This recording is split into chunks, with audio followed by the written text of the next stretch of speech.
Well, this is Delegate Nick Freitas, and we just got done with our first day of the Virginia General Assembly. Now, typically, these days are pretty easygoing, right? You elect your speaker, who is Todd Gilbert, great guy. We're really excited to have him as the Speaker of the House. Paul Nardo, the Clerk of the House, very experienced guy. All that's great. You usually have a lot of backslapping, handshaking, stories about the past, and it's all wonderful.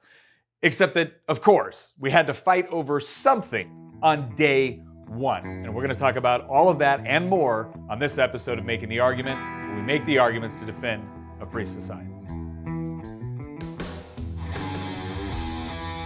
All right, so what was the fight about, right? Because that's what we all want to know. I mean, yeah, I'll go into like different committees that we got and things like that, some exciting legislation that's coming up. But what was the fight about? Well, here's what you need to understand about the General Assembly on day one. One of the first things that we have to do when we get our speaker, we get our clerk, is we have to set the rules, right? The rules on how the House governs itself.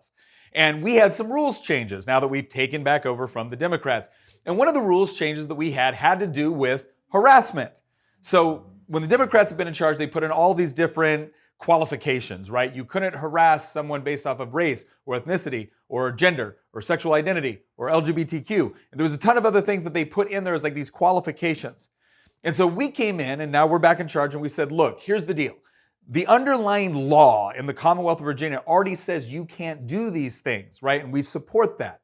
And so what we said in our House rules was you can't harass anybody, right? You can't harass anybody. That's the rule.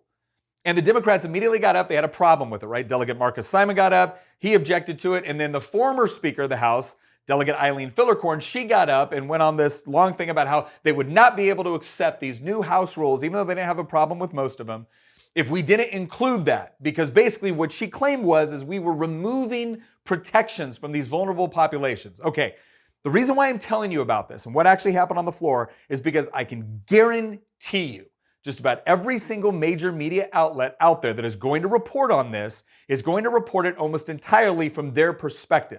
Like if you're expecting some sort of objective analysis, oh, that's what the Democrats said, what did the Republicans say? Now, that's probably not going to happen. It's just going to be a regurgitation of Democrat talking points and, oh, look, these Republicans are really mean, evil, bad people, right? So here was our argument with respect to that. Again, the law already says you cannot discriminate against people about these things.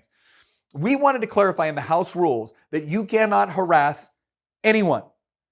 Because here's the problem when you dissect rules or dissect laws in this sort of manner. When you create all these special qualifications, the question then becomes is that if you have dissected society by all these various characteristics, the question then comes within the law when a case goes before the court, et cetera, is if you didn't include a particular group, right? And this should be something that the left understands because 10 years ago there were far fewer groups than there are now.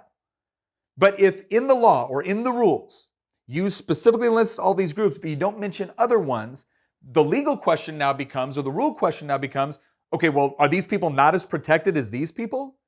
You know how you get around that? You make a really simple rule that says, don't harass people. And one of the things that we seem to understand about vulnerable populations is that all of them are people.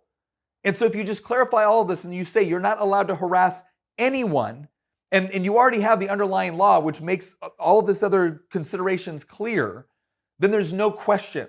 And regardless of why someone was harassed, or regardless of why someone might have engaged with somebody that was cruel to them, or whatever it is, they now have cause, not only within the law, but within our own House rules. So we were actually casting a much broader net with respect to the protection of people because we included everybody without some sort of special classification that then someone could come in and say, well, wait a second, are they protected? Wait, does this special classification specifically mentioned in the rules? And if it's not specifically mentioned in the rules, why is it? Right? So again, the way you get around all of that is you just say, you're not allowed to harass anyone. And that's really what this is supposed to be about when we talk about equality before the law.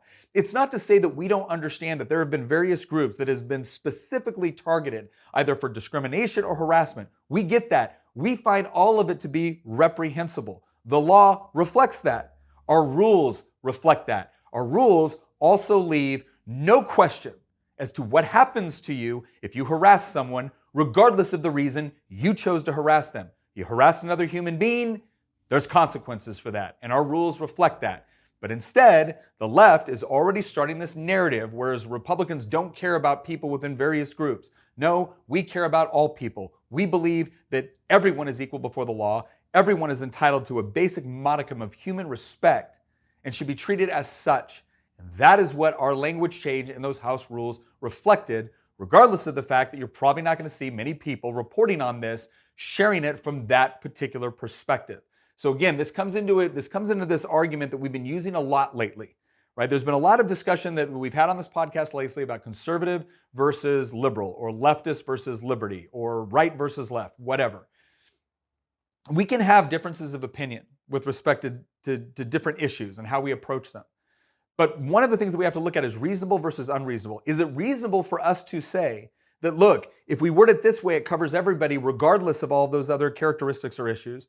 But if you start pointing out all the little individual things, now you run the risk of potentially leaving someone out, or you open up a question where if you didn't mention someone specifically, does that mean that they're now somehow open to harassment in a way that they otherwise wouldn't have been if we just said, don't harass anyone, right? That is a reasonable position. Now, if somebody wants to come and say, look, we get what you're saying, we disagree, and this is why, fine. But don't get up there and tell people that you have removed legal protections when we have done no such thing. And here's my concern, is that going through the legislative session, we've got a lot of bills coming forward. And I'm telling you right now, one of the things I'm most pleased about is I hear Governor-elect Youngkin speak, AG-elect Jason Miras, LG-elect Winsome Sears, Speaker Todd Gilbert, our majority leader, our committee chairs. One of the things I'm most excited about is as I look at the legislation, as I look at the opening speech that Todd Gilbert gave on the floor when he accepted his election as Speaker of the House, is they are focusing in on those issues that the voters said were important to them, right? There is I am seeing this generalized commitment across the board to addressing those specific issues of school choice, of educational freedom, of making sure that every child has access to a quality education, that we actually include parents in that process, of public safety, of actually creating an environment where it's easy to get a job, to start a business. Right? Those are the things that we are focusing on. You can already tell from day one, based off of the bills that were submitted and the committee chairs that were selected, that Republicans are serious about it. So this is a positive thing. But what I am seeing already is that this isn't going to be a question of careful analysis of a particular bill to look at what it says versus what it does, intentions versus policy, and having a robust discussion on whether or not this is the best way to achieve certain goals that many of us have and share. What it's already going to be is, here is a narrative. Here is a caricature of what you're doing. Here's a caricature of your bill. Here's a caricature of even your intentions. And then the media picks it up and runs with it. And what they do is they print the story, or they ask the questions in such a way, or they don't ask certain questions. And the end result is that we have to actually go around the media to explain what it is we're trying to do. Now, let me make something very clear, because this is important. It might be that you don't agree with what we're trying to do. That's fine. It may be that you don't agree with our policy approach. That's fine. But whether you agree with it or don't agree with it, don't you want to know what it actually is instead of some false narrative or false caricature of what it is? Again, when I look at what I ran on in my last election, which, by the way, I won by the largest margin I have ever won in my district, right? I wasn't trying to misrepresent what they were doing. I was reading what they were doing right off of the Virginia Department of Education website. I was reading what they were doing right off of their legislation, their bills, what their bills did. I wasn't trying to misrepresent what they did. I was showing people what they did. And I was going to their websites, their bills, to prove that what we were saying was true. And then people can decide for themselves, do they like that policy? Do they not like that policy? Now, I get it. If I say something, you naturally assume it's going to come from a conservative, from a liberty-oriented perspective. And maybe your perspective is a little bit different. That's fine. I want you to understand what both my perspective is, but I also want you to hear our arguments for the bills that we're putting forward, whether it's for gun rights, whether it's for lowering taxes, lowering regulations, whether it's to protect life in the womb, whether it's to ensure that parents have more control over how their education dollars are spent. Let's have a robust debate. But let's do our best to honestly reflect what we're saying and what the other side is saying. And when you get up there as the former Speaker of the House and you claim that we're just removing all of these protections, when in reality what we do was cast a far broader net to essentially say there's no wiggle room here. You can't harass anybody. If you don't like our approach, that's fine, but don't scare people into believing that all of a sudden they don't have any protections anymore. And if you're a member of the media, look, if you want to be an editorialist, go out there and be an editorialist. All I ask is you tell people you're an editorialist. But the moment you say you're an objective journalist, the moment you project that, as you're looking at these subcommittee meetings, these full committee meetings, as you're evaluating the floor debates that we have, as you're evaluating the things that we say, the bills that we carry, and you're an objective journalist, then yes, it is incumbent upon you to talk about the facts and the reality of what a bill does, not just the intentions, and to be able to provide readers, to be able to provide listeners with multiple perspectives. Here's the problem. I don't think too many of us have a lot of faith that that's going to happen with most media outlets. And so the reason why we are going to continue to do our podcast, the reason why we are going to update people frequently during the session on Facebook, on Twitter, on Instagram, you name a social media platform, we're going to try to put out as much content as we have going into details on why we are doing what we are doing, the bills that we are carrying, what they actually accomplish, what the language actually is. And again, so you can decide for yourself. If you're a conservative, you probably want to hold us accountable. You want to make sure that we're doing what we said we would do when you voted for us. If you're on the left, you might want to oppose us. But what's good for everybody is if you do decide to oppose a particular piece of legislation, you understand why you're opposing it, not just because a media outlet or somebody else did a caricature of it. And this goes across the board. I'm sure there's going to be people that get frustrated with the way I explain what somebody on the left is trying to do.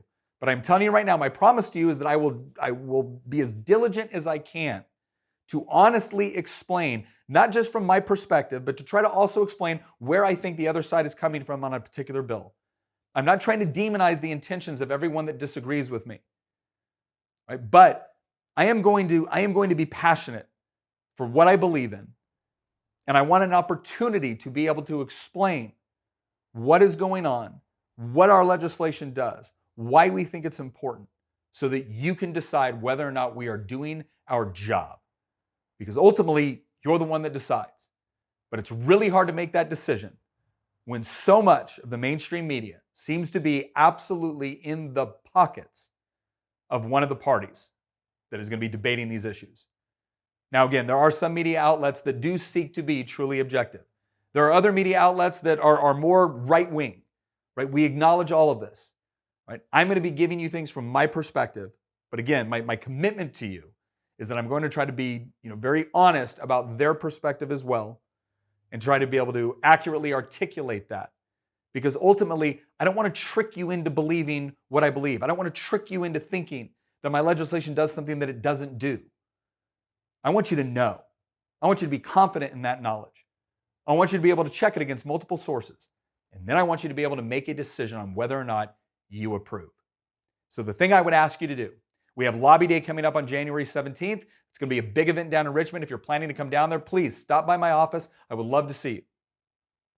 The other thing that I want to encourage you to do is that if you want to get these sort of updates, okay, we have this podcast, Making the Argument. We're putting more of these podcasts out on our Facebook channel. We also have our YouTube channel. We have our Twitter, our Instagram. Again, any sort of mechanism that we have to be able to get you updates as they're happening, right? So you're not reading a report a day later or 6 hours later and wondering what the heck is going on, because we've already given you insight into what is taking place, right? Follow those channels and you're going to be able to get those regular updates. You're going to be able to see it in your feed as we provide you the play-by-play for the for the 2022 Virginia legislative session. Once again, I want to thank you for listening and watching this podcast. I want to thank you for following us on other platforms. Continue to do so, and we will continue to give you the blow-by-blow as the session goes forward. I'm Nick Freitas from Making the Argument. Thank you very much, and we'll see you next episode.